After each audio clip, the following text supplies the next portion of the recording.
Kenapa kosong? 老师讲啊，为什么你的图画空空的？这个是天空啊。Cikgu, Leo cakap ini ialah langit. Habis? 所以呢天空是白色的吗？ Cikgu, Leo cakap langit ialah berwarna putih. Langit berwarna putih. Okay. Cikgu, Leo cakap langit berwarna putih. Leon, langit warna biru. Warna kan biru. Kamu tak boleh biarkan kosong macam tu. Faham tak? 老师讲啊，天空是蓝色的，快点去涂啦，明白吗？ Kalau kamu nak sangat langit kamu berwarna putih, warnakan putih. Jangan biarkan macam tu saja. Itu kerja orang pemalas. Faham tak? 老师讲啊，如果你的天空要白色的，就涂白色，你不要给它这样空空，你这种叫懒惰，明白吗？ Dah, tunggu apa lagi? Cepat bentang. Maria. Cikgu, ini ialah orang lelaki. Kenapa menggunakan nama Maria? Maria ialah nama perempuan.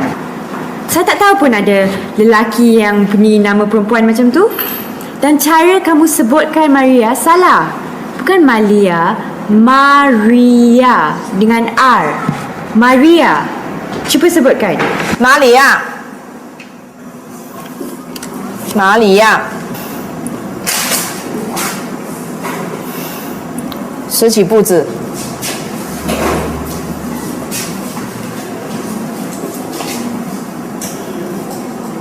过来。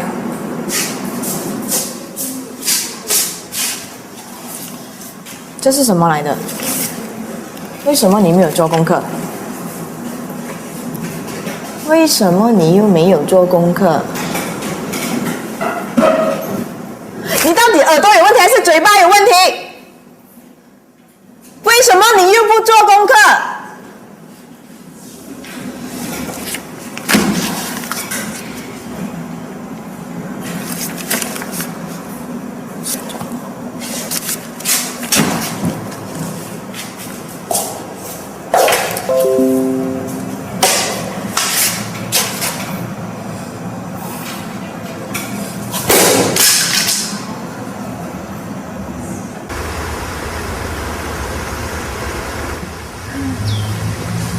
狗狗，喂，狗狗，喂呀，狗狗，喂，狗狗。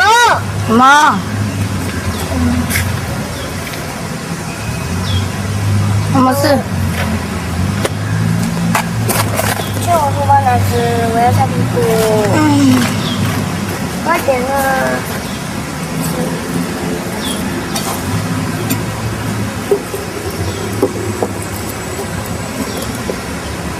哪里？我的裤子。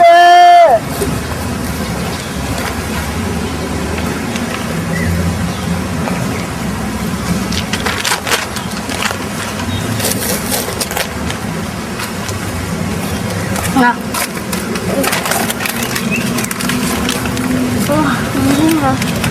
有没有你的牙齿？不知道，你是不是真的涂了你的牙齿？是的。你看，我用水的时候不小心涂了。 Assalamualaikum warahmatullahi wabarakatuh. Kali ini Padi mereaksi sebuah potongan film Malaysia yang dibuat tahun 2007 yang berjudul Flower in the Pocket yang menceritakan kehidupan bangsa minoritas di Malaysia yaitu bangsa Tionghoa. Nah, dalam film tersebut menceritakan dua orang kakak beradik yang bersekolah di sekolah kebangsaan. Mungkin kalau di kita itu sekolah negeri ya. Kebetulan di situ sepertinya masih sekolah dasar ataupun SD. Nah, sepertinya dalam film tersebut, kedua kakak beradik ini hanya bisa berbahasa Mandarin. Sementara bahasa pengantar di salah satu sekolah tersebut menggunakan bahasa Malaysia. Nah, di bagian potongan film ini terjadi komunikasi antara eh, guru dengan seorang siswa, dalam hal ini adik dari dua kakak beradik tadi, di dalam sebuah kelas ya.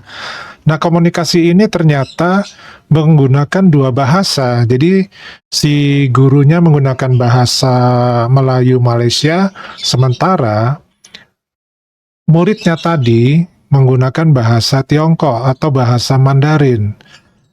Nah, pertanyaan Pak Adit, apakah nyambung kalau kita belajar dengan menggunakan dua bahasa yang jelas-jelas berbeda dalam pengertian dan artinya? Maka di sini di dalam narasi film ini, atau dalam tontonan film ini, ada seorang murid wanita yang bisa bahasa Melayu walaupun masih terbata-bata, dan dia bisa bahasa Mandarin. Nah, di sini murid wanita ini membantu menerjemahkan percakapan dari bahasa Malaysia ke bahasa Mandarin. Ini juga Padi baru tahu kalau misalkan ada sekolah, terutama di dalam satu kelas, yang menerapkan suatu pelajaran untuk mereka ataupun untuk siswa-siswa yang tidak tahu bahasa yang digunakan. Kenapa bisa seperti itu? Padahal sebaiknya dalam satu kelas itu menggunakan bahasa yang memang dimengerti oleh seluruh murid. Jadi ketika ada murid yang memang bahasanya berbeda, tentu sebaiknya jangan ditempatkan di kelas yang sama. Kenapa? Karena itu akan merugikan bagi si murid itu sendiri. Dia nggak nyambung dengan apa yang dijelaskan oleh gurunya. Dia nggak nyambung dengan ilmu apa yang diberikan oleh gurunya. Sehingga akibatnya murid tersebut menjadi gimana? Ya otomatis dia tidak mau mengikuti pelajaran tersebut. Dia tidak mempunyai rasa empati terhadap bahasa yang digunakan oleh guru tersebut. Karena dia jelas nggak ngerti sama sekali dengan apa yang dikatakan oleh sang guru tadi. Nah, inilah dampak bila dalam satu kelas kok bisa menggunakan bahasa yang berbeda. Apalagi ini adalah kelas tingkat dasar, di mana kalau dilihat di sini mayoritas murid-muridnya itu adalah orang-orang dari bangsa Melayu, sementara yang dari bangsa Tiongkok ini ataupun Tionghoa ini adalah minoritasnya. Nah, yang berikut tadi yang bisa kita lihat lagi di potongan film berikutnya itu adalah mengenai pendidikan. Nah, di sini pendidikan di kelas juga menggunakan bahasa Tiongkok atau bahasa Mandarin. Namun bukan itu yang Pade perhatikan. Di sini yang Pade perhatikan adalah mengenai adegan kekerasan secara verbal dan fisik yang dilakukan oleh seorang guru wanita ya dengan kepada murid pria. Dalam hal ini muridnya adalah seorang yang berbangsa Tiongkok. Nah, kekerasan fisik ini terjadi dan verbal karena kemungkinan si murid tidak menyelesaikan ataupun tidak mengerjakan PR yang diberikan oleh gurunya sehingga membuat gurunya emosi. Namun kekerasan verbal kekerasan verbal dan fisik ini seharusnya tidak dilakukan, dan di Indonesia kalau tidak salah pada tahun 2007 itu sudah dilarang adanya sistem pendidikan di sekolah menggunakan kekerasan secara verbal ataupun secara fisik. Kenapa? Karena ini banyak merugikan bagi peserta didiknya ataupun bagi murid-murid. Ya, di antaranya apa aja? Yaitu kesulitan mengendalikan emosi si anak itu sendiri. Yang nantinya si anak akan sering merasa sedih, merasakan marah yang berlebih dan ketakutan juga yang berlebih-lebihan. Kita bisa perhatikan saja bila di dalam kelas ketika gurunya datang maka si anak akan tampak memiliki wajah yang cenderung merasa takut, merasa cemas, ya. Jadi tidak tenang dan suasana kelas pun tidak hidup karena seperti dalam kuburan ya. Dia diam saja para siswanya di situ. Gak ada interaksi kecuali gurunya yang memulai. Yang kedua, melakukan penarikan diri. Maksudnya di sini, siswa yang terbiasa dengan kekerasan secara verbal dan fisik yang dilakukan terus-menerus, akibatnya siswa ini menjadi pendiam, mempunyai sifat yang menarik diri dari berhubungan dengan orang lain. Ya, sehingga menimbulkan rasa kesepian, sehingga dia menjadi introvert. Ya. Kemudian bisa juga menjadi serangan yang merupakan serangan panik dan depresi yang menyebabkan siswa ini nantinya memiliki kecenderungan untuk menyakiti diri sendiri. Baik itu merupakan dia melakukan hal-hal yang negatif untuk dirinya sendiri, ya. Mungkin nantinya dia akan menjadi tukang minum-minum atau dia menjadi untuk melampiaskan emosinya, dia selalu makan-makan sehingga dia menjadi gemuk badannya dan lain-lain yang bisa menyebabkan merusak diri dari siswa itu sendiri. Nah, yang berikutnya itu bisa menjadi penyebab dari perilaku kekerasan di masa yang akan datang karena tidak menutup kemungkinan siswa yang masih kecil-kecil ini nanti dewasa akan melakukan kekerasan yang sama kepada yang lebih kecil lagi dan juga bisa kepada anak mereka nanti masing-masing. Nah, yang terakhir itu adanya penurunan dari sisi fungsi otak. Karena anak yang kesulitan konsentrasi dan fokus kepada pelajaran di sekolah, ini akan berdampak sangat signifikan terhadap penurunan prestasi secara akademik. Kenapa? Di otaknya sudah terbentuk hal-hal yang negatif karena adanya kekerasan secara verbal dan fisik tadi. Nah, inilah kenapa dalam potongan film yang ke bagian yang tengah ini sangat-sangat sebenarnya tidak bisa ataupun tidak boleh dilakukan lagi. Dan ternyata tahun 2007 di Malaysia hal tersebut masih berlaku. Sementara di Indonesia sudah dilarang.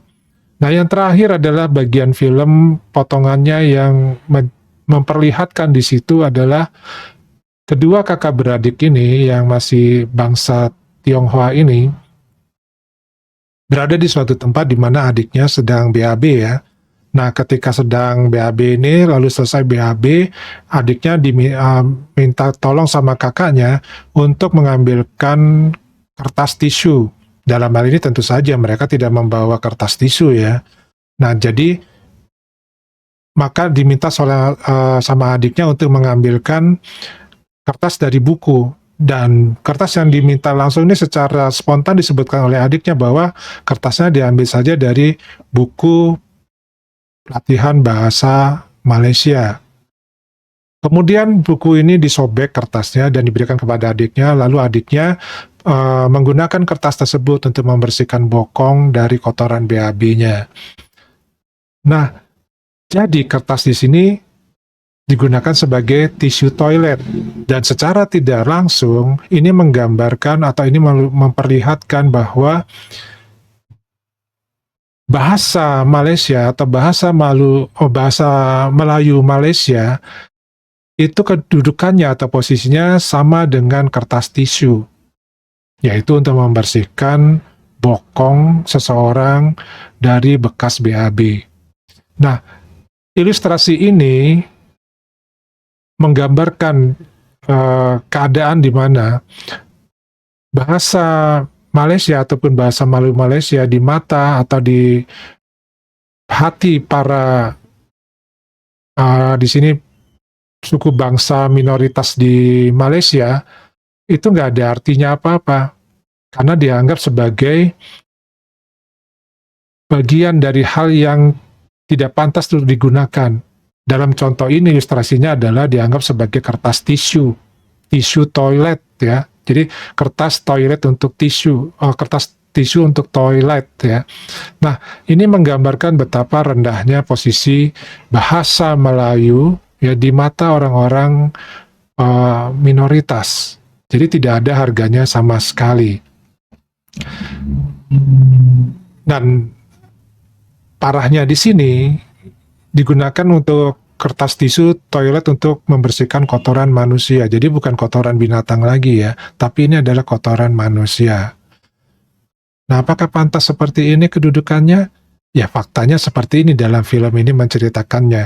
Dan apakah film ini memang film yang dibuat tanpa sengaja?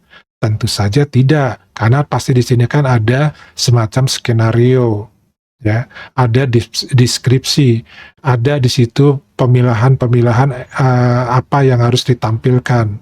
Jadi tidak mungkin tidak disengaja.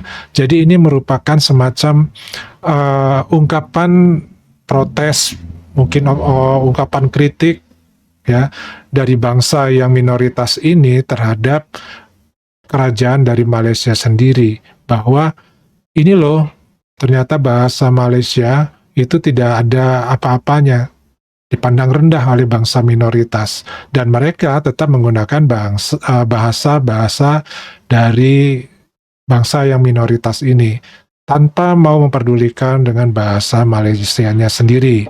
Nah, itu setidaknya pendapat dari Pak D ya. Nah, kesimpulannya di sini adalah bahwa di Malaysia itu sejak dari sekolah dasar, murid-muridnya ini sudah dihadapkan dengan masalah rasis, atau sudah diperkenalkan dengan masalah rasis, terutama rasis tentang bahasa. Maka ya nggak heran bila anak-anak ini nanti kalau sudah dewasa akan memiliki sifat rasis yang telah mereka dapatkan semenjak mereka masih kecil. Dan ya mereka melakukannya tanpa menyadari bahwa perilaku tersebut jelas merupakan sifat yang tidak baik dalam pergaulan, terlebih lagi untuk pergaulan antar bangsa.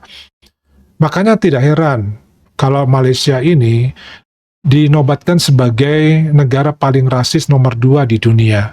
Nah, bagaimana menurut teman-teman? Silakan tulis pendapatnya di kolom komentar. Terima kasih. Wassalamualaikum warahmatullahi wabarakatuh.